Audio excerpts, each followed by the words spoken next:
Obrigado por você estar aqui. Você é uma pessoa abençoada por Deus. Em um mundo cada dia mais turbulento, é importante que esta mensagem chegue a mais pessoas. E você pode nos ajudar com isso. Inscreva-se no canal e compartilhe em seus grupos. E não se esqueça, deixe seu like e seu comentário. Gratidão. Testemunhos Seletos, volume 3, capítulo 36.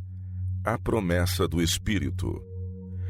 Deus não requer de nós que façamos em nossa própria força a obra que temos para realizar. Proveu Ele assistência divina para todas as emergências, para as quais nossos recursos humanos são insuficientes.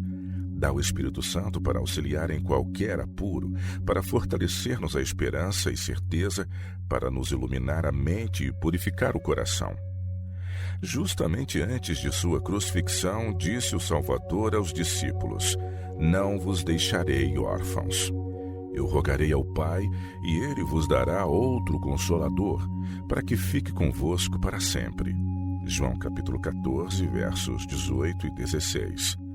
Quando vier aquele Espírito de verdade, ele vos guiará em toda a verdade, porque não falará de si mesmo, mas dirá tudo o que tiver ouvido e vos anunciará o que há de vir. João 16, verso 13. O Espírito Santo vos ensinará todas as coisas e vos fará lembrar de tudo quanto vos tenho dito. João 14, 26. Cristo tomou providência para que sua igreja seja um corpo transformado, iluminado com a luz do céu, possuindo a glória de Emanuel. É seu desígnio que todo cristão esteja circundado de uma atmosfera espiritual de luz e paz. Não há limite para a utilidade de quem, pondo de parte o próprio eu, dá lugar à operação do Espírito Santo no coração e vive vida inteiramente consagrada a Deus. Qual foi o resultado do derramamento do Espírito no dia de Pentecoste? As alegres novas de um Salvador ressurreto foram levadas aos mais longínquos recessos do mundo habitado. O coração dos discípulos estava sobrecarregado de benevolência tão abundante, tão profunda, de alcance tão vasto, que os impelia a ir aos confins da terra testificando: Longe esteja de mim gloriar-me a não ser na cruz de nosso Senhor Jesus Cristo. Gálatas 6,14. Ao proclamarem a verdade, tal como é em Jesus, corações se rendiam ao poder da mensagem. A igreja viu conversos a ela fluírem de todas as direções. Pessoas apostatadas de novo se converteram. Pecadores uniam-se aos cristãos em busca da pérola de grande preço. Os que haviam sido os mais acérrimos oponentes do Evangelho tornaram-se os seus campeões. Cumpriu-se a profecia de que o fraco seria como Davi e a casa de Davi como o anjo do Senhor. Zacarias 12, verso 8. Cada cristão via em seu irmão a divina semelhança de amor e benevolência. Um só interesse prevalecia. Um só objeto de emulação absorvia todos os demais. A única ambição dos crentes era revelar a semelhança do caráter de Cristo e trabalhar pelo engrandecimento de seu reino. Os apóstolos davam com grande poder testemunho da ressurreição do Senhor Jesus, e em todos eles havia abundante graça. Atos 4:33. Em resultado de seus trabalhos, acrescentaram-se à igreja homens escolhidos que, recebendo a palavra da vida, consagravam-se à obra de comunicar a outros a esperança que lhes enchera de paz e alegria o coração. Centenas proclamavam a mensagem: o reino de Deus está próximo. Marcos 1, verso 15. Não podiam ser impedidos nem intimidados por ameaças. O Senhor por eles falava, e onde quer que fossem, os doentes eram curados e aos pobres era pregado o Evangelho. De maneira assim poderosa, pode Deus atuar quando os homens se entregam ao controle de seu espírito. A nós hoje, tão certamente como aos primeiros discípulos, pertence a promessa do Espírito. Deus dotará hoje homens e mulheres com poder do alto, da mesma maneira que dotou aqueles que no dia de Pentecoste ouviram a palavra de salvação. Nesta mesma hora, seu Espírito e sua graça se acham à disposição de todos quantos deles necessitam e lhe pegarem na palavra. Primeiramente, a unidade perfeita. Notai que só depois de haverem os discípulos entrado em união perfeita, quando não mais contendiam pelas posições mais elevadas, foi o Espírito derramado. Estavam unânimes, todas as divergências haviam sido postas de lado, e o testemunho dado a seu respeito depois de derramado o Espírito é o mesmo. Notai a expressão, era um o coração e a alma da multidão dos que criam. Atos 4:32. O espírito daquele que morreu para que os pecadores vivessem animava toda a congregação de crentes. Os discípulos não pediram uma bênção para si, arcavam sob o peso da preocupação pelas almas. O evangelho deveria ser levado aos confins da terra e reclamaram a dotação de poder que Cristo prometera. Foi então derramado o Espírito Santo e milhares se converteram num dia. Assim pode ser agora. Ponham de parte os cristãos toda a dissensão e entreguem-se a Deus para a salvação dos perdidos. Com fé peçam a bênção prometida e virá. O derramamento do Espírito nos dias dos apóstolos foi a chuva temporã e glorioso foi o resultado. A chuva serôdia será mais abundante, porém. Qual é a promessa para os que vivem nos derradeiros dias? Voltai à fortaleza, ó presos de esperança. Também hoje vos anuncio que vos recompensarei em dobro.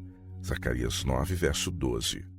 Pede ao Senhor chuva no tempo da chuva serôdia. O Senhor que faz os relâmpagos lhes dará chuveiro de água e erva no campo a cada um. Zacarias 10, verso 1. Até ao fim. Cristo declarou que a divina influência do Espírito deveria estar com seus seguidores até o fim. Mas essa promessa não é devidamente apreciada e, portanto, também não a vemos cumprir-se na medida em que a poderíamos ver. A promessa do Espírito é assunto em que pouco se pensa, e o resultado é o que é de esperar: aridez, trevas, decadência e morte espirituais. Assuntos de menor importância ocupam a atenção, e o poder divino que é necessário ao desenvolvimento e prosperidade da Igreja e que traria após si todas as outras bênçãos, esse falta, conquanto oferecido em sua infinita plenitude. A ausência do Espírito é que torna tão destituído de poder o ministério evangélico. Pode possuir-se erudição, talento, eloquência ou qualquer dom natural ou adquirido. Mas sem a presença do Espírito de Deus, nenhum coração será tocado, pecador algum ganho para Cristo. Por outro lado, se estiverem ligados a Cristo, se os dons do Espírito lhes pertencerem, o mais pobre e ignorante de seus discípulos terá um poder que influenciará corações. Deus os faz condutos para a dimanação da mais elevada influência no universo. Porque não temos fome nem sede do dom do Espírito, visto como é este o meio pelo qual haveremos de receber poder. Porque não falamos sobre ele, não oramos por ele e não pregamos a seu respeito. O Senhor está mais disposto a dar-nos o Espírito Santo do que os pais terrestres a dar boas dádivas aos filhos. Pelo batismo do Espírito, deve todo obreiro estar pleiteando com Deus. Devem reunir-se grupos para pedir auxílio especial, sabedoria celeste, a fim de que saibam como fazer planos e executá-los com sabedoria. Especialmente devem os homens orar para que Deus batize com o Espírito Santo os seus missionários. A presença do Espírito com os obreiros de Deus conferirá à apresentação da verdade um poder que nem toda a honra ou glória do mundo poderiam dar. O Espírito fornece a energia que sustenta as almas que se esforçam e lutam em todas as emergências, em meio do desamor dos parentes, do ódio do mundo e da intuição de suas próprias imperfeições e erros. O zelo por Deus levou os discípulos a darem testemunho da verdade com grande poder. Não deveria esse mesmo zelo levar-nos o coração a ficar possuído da ardente resolução de contar a história do amor redentor de Cristo e ele crucificado? Não há de vir o Espírito de Deus hoje, em resposta à oração fervorosa, perseverante, e encher os homens de poder para o serviço? Por que então se acha a igreja tão fraca e abatida? É privilégio de todo cristão não só aguardar, mas mesmo apressar a vinda de nosso Senhor Jesus Cristo. Se todos os que professam o seu nome estivessem produzindo frutos para a sua glória, quão rapidamente não seria lançada em todo o mundo a semente do Evangelho? Depressa amadureceria a última seara, e Cristo viria para juntar o precioso grão. Meus irmãos e irmãs, pleiteai pelo Espírito Santo.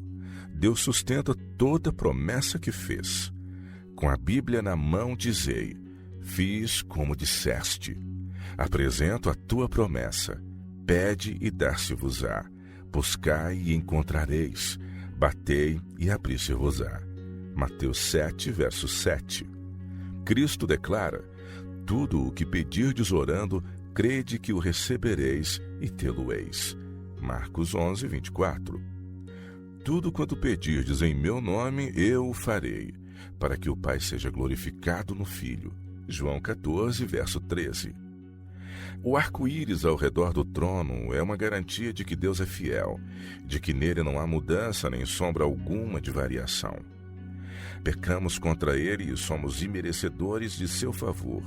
Contudo, ele próprio nos pôs nos lábios aquela tão maravilhosa súplica: não nos rejeites por amor do teu nome, não abatas o trono da tua glória, lembra-te e não anules o teu concerto conosco. Jeremias 14, 21. Ele próprio se obrigou a atender ao nosso clamor, quando nos chegamos a ele confessando nossa indignidade e pecado. A honra de seu trono está posta como penhor do cumprimento de sua palavra a nós. Cristo envia seus mensageiros a toda parte do seu domínio para comunicar aos seus servos a sua vontade. Anda ele no meio de suas igrejas, deseja santificar, elevar e enobrecer os seus seguidores. A influência dos que creem nele será no mundo um cheiro de vida para a vida. Cristo tem em sua mão direita as estrelas e tem o propósito de fazer com que por meio delas a sua luz brilhe e resplandeça para o mundo. Assim quer ele preparar seu povo para serviço mais elevado na igreja celeste. Conferiu-nos ele um grande trabalho para fazer. Façamo-lo com fidelidade. Mostremos em nossa vida o que a graça divina pode fazer em prol da humanidade. Quando o Espírito controlar a mente de nossos membros da igreja, ver-se-ão nesta, na linguagem, no ministério, na espiritualidade, mais alta norma do que agora existe. Os membros da igreja serão refrigerados pela água da vida, e os obreiros trabalhando sob as ordens de um único chefe, o próprio Cristo, revelarão seu mestre no espírito, nas palavras, nos atos, e animar-se-ão mutuamente para avançar no glorioso trabalho de finalização em que nos empenhamos. Haverá substancial aumento de unidade e amor que testificarão para o mundo que Deus enviou seu Filho para morrer pela redenção dos pecadores. A verdade divina será exaltada, e ao brilhar como uma lâmpada acesa, compreendê-la-emos com maior, muito maior clareza. Foi-me mostrado que se o povo de Deus não fizer esforços de sua parte, mas esperar apenas que sobre eles venha o refrigério, para deles remover os defeitos e corrigir os erros, se nisso confiarem para serem purificados da imundícia da carne e do espírito, e preparados para tomar parte no alto clamor do terceiro anjo, serão achados em falta. O refrigério ou poder de Deus só atingirá os que se houverem para ele preparado, fazendo o trabalho que Deus ordena, isto é, purificando-se de toda a impureza da carne e do espírito, aperfeiçoando-se em santidade no temor de Deus. Esta instrumentalidade do Espírito de Deus não nos isenta da necessidade de exercitarmos as nossas faculdades e talentos, mas nos ensina a usar toda a capacidade para a glória de Deus. As faculdades humanas, quando sob a direção especial da graça de Deus, são suscetíveis de ser usadas para o melhor propósito na terra e serão exercidas na futura vida imortal. Para que foi registrada a história da obra dos discípulos, a trabalharem com zelo santo, animados e vitalizados pelo Espírito Santo, senão para que o povo do Senhor hoje daí obtivesse inspiração para por ele trabalhar ardorosamente.